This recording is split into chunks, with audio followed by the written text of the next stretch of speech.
আমরা প্রাত্যহিক জীবনের প্রাইভেট এবং সরকারি প্র্যাকটিসে অনেক রোগী পাই যাদের গ্যাস্ট্রাইটিসের সমস্যা থাকে, অর্থাৎ পাকস্থলীর ভিতরের দিকে যে আবরণটি রয়েছে সেখানে প্রদাহজনিত সমস্যা থাকে, যাকে গ্যাস্ট্রাইটিস বলে। এই গ্যাস্ট্রাইটিসটি এন্ডোস্কোপিতে দেখা যায় যে লাল কিংবা রক্তিমাভ কিংবা কিছু রক্ত চুইয়ে চুইয়ে পড়ছে, এরকম অবস্থা। এই অবস্থাটি সাধারণত পাকস্থলীর নিচের দিকে অ্যান্ট্রামে বেশি হয়ে থাকে। এছাড়া বডিতেও হতে পারে এবং পাকস্থলীর উপরের দিকে ফান্ডাসও হতে পারে। তো এই যে পাকস্থলীর ভিতরের দিকের আবরণীর প্রদাহজনিত সমস্যার কারণে যে লাল রক্তিমাভ কিংবা রক্ত চুইয়ে পড়ছে, এ ধরনের যে অবস্থাটি তৈরি হয় তাকে আমরা গ্যাস্ট্রাইটিস বলে থাকি। এই গ্যাস্ট্রাইটিস হলে পরে রোগী যেসব লক্ষণ উপসর্গ প্রকাশ পায় তার মাঝে হলো পেট জ্বালাপোড়া করা, পেট ব্যথা করা, পেট অস্বস্তি লাগা, খাবার খেলে পরে পেটে ব্যথা করা, পেট মোচড়ানো এবং কখনো কখনো প্রচন্ড ব্যথা, পেট ফুলে থাকা, অল্প খেলে পেট ভরে যাওয়া, এই ধরনের সমস্যাগুলো কিন্তু হয়ে থাকে। কারো কারো ক্ষেত্রে দেখা যায় রাতের বেলায় ঘুমের মধ্যে পেট ব্যথার জন্য ঘুম ভেঙে যায়, এ ধরনের সমস্যাগুলো দেখা দেয়। কারো কারো ক্ষেত্রে দেখা যায় যে খাবার গ্রহণের পরে পেট ব্যথার পরিমাণ আরো বেড়ে যায়, এই অবস্থাগুলো কিন্তু হয়ে যেতে পারে। তাহলে গ্যাস্ট্রাইটিস হলে পরে এই লক্ষণ উপসর্গগুলো আমরা সাধারণত পেয়ে থাকি। কারো কারো ক্ষেত্রে দেখা যায় এই গ্যাস্ট্রাইটিস এত তীব্র আকার ধারণ করে যে যার ফলে দেহে রক্ত স্বল্পতা দেখা দেয়, অর্থাৎ সেই প্রদাহজনিত সমস্যার ফলে সেখান থেকে রক্ত চুইয়ে পড়ে দেহে রক্ত স্বল্পতা দেখা দেয় এবং মারাত্মক শারীরিক দুর্বলতা, অর্থাৎ মাথা হালকা হয়ে যাওয়া, মাথা ঝিমঝিম করা, শ্বাস নিতে অসুবিধা লাগা, কিছু দূর হেঁটে গেলে পরে দম বন্ধ হয়ে আসা, বুক ধরফর করা, অস্থির লাগা এবং শারীরিক দুর্বলতা দেখা দেওয়া, ক্লান্তি, অবসন্ন ভাব, এই ধরনের অবস্থাগুলো কিন্তু তৈরি হয়ে যেতে পারে। কারো কারো ক্ষেত্রে দেখা যায় এই এমন অবস্থায় পায়খানার রং কালো, অর্থাৎ মেলেনাও হতে পারে। তাহলে আজ আমরা জানলাম গ্যাস্ট্রাইটিস কি। এখন আমরা জানবো গ্যাস্ট্রাইটিস নিরাময়ের উপায় কি।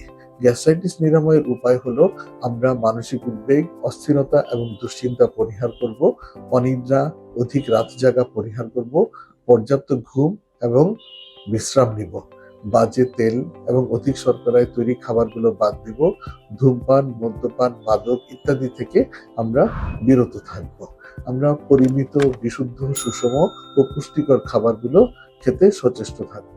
হোটেল রেস্তোরাঁ একই তেলে বারবার ভাজা খাবারগুলো থেকে আমরা বিরত থাকব এবং আমরা অবশ্যই ভালো তেলে তৈরি করা খাবার, অর্থাৎ ঘরে তৈরি করা ঘানি ভাঙা সরিষার তেল কিংবা ঘি কিংবা মাখন দিয়ে তৈরি খাবারগুলো খেতে চেষ্টা করব, সেক্ষেত্রে ভালো ফলাফল পাওয়া যাবে। এছাড়া আমরা যেটি করতে পারি, প্রচুর শাকসবজি, সালাদ খেতে পারি, বাদাম খেতে পারি, টক দই, পনির খেতে পারি। এগুলো এই ধরনের সমস্যাগুলো থেকে আমাদেরকে মুক্ত থাকতে সহায়তা করে এবং এগুলো পুষ্টিকর, স্বাস্থ্যপ্রদ এবং ভালো স্বাস্থ্য বজায় রাখতে সহায়তা করে। আর যেটি করতে পারি, কিছু ওষুধ গ্রহণ করতে পারি এবং অবশ্যই চিকিৎসকের পরামর্শ মতো। তার আগে আমরা অবশ্যই একজন দক্ষ অভিজ্ঞ গ্যাস্ট্রো-লিভার বিশেষজ্ঞের হাতে একটা এন্ডোস্কোপি করিয়ে নিব এবং করিয়ে নিয়ে আমরা মাত্রাটি বুঝবো, অর্থাৎ গ্যাস্ট্রাইটিসের মাত্রা কতটুকু, সেই অনুযায়ী আমরা চিকিৎসা দেব। সেক্ষেত্রে প্রোটন পাম্প ইনহিবিটর অর্থাৎ ইসোমেপ্রাজোল জাতীয় ওষুধ খেতে পারি, সাথে ডমপেরিডন খাওয়া যেতে পারে এবং কারো যদি গ্যাসের সমস্যা থাকে বেশি, তাহলে আমরা কিছু অ্যান্টাসিড জাতীয় সিরাপ গ্রহণ করতে পারি। এছাড়া যদি দেখা যায় ক্ষতর পরিমাণ অনেক বেশি, তাহলে সুক্রালফেট জাতীয় ওষুধগুলো কিন্তু এখানে ব্যবহার করা যেতে পারে, সেক্ষেত্রে ভালো ফলাফল পাওয়া যায়। আর যদি দেখা যায় এর সাথে ইউরিয়া ব্রেথ টেস্ট করে এইচ পাইলোরি ব্যাকটেরিয়ার উপস্থিতি শনাক্ত করা যায়, তাহলে এইচ পাইলোরি ব্যাকটেরিয়া ইরাডিকেশন যে থেরাপি রয়েছে, অর্থাৎ এইচ পাইলোরি ব্যাকটেরিয়া নির্মূলকারী যে থেরাপি রয়েছে, সেগুলো আমরা গ্রহণ করব। তাহলে আজ আমরা জানলাম গ্যাস্ট্রাইটিস কি, গ্যাস্ট্রাইটিস হলে পরে কি কি লক্ষণ উপসর্গ প্রকাশ পায় এবং রোগীর চিকিৎসা কি, সেটাও জানতে পারলাম। এবং আরেকটি জিনিস আমরা জানবো, এই গ্যাস্ট্রাইটিস হলে পরে কতদিন পরে আমরা পুনরায় একটি এন্ডোস্কোপি করে জানতে পারবো যে গ্যাস্ট্রাইটিস ভালো হয়ে গেছে। সাধারণত বলা হয় 8 সপ্তাহ পরে পুনরায় একটি ফলো আপ এন্ডোস্কোপি করা হয়, অর্থাৎ 8 সপ্তাহ বা 2 মাস পরে পুনরায় একটি এন্ডোস্কোপি করে আমরা নিশ্চিত হতে পারবো যে গ্যাস্ট্রাইটিস সম্পূর্ণরূপে নিরাময় লাভ করলো কিনা।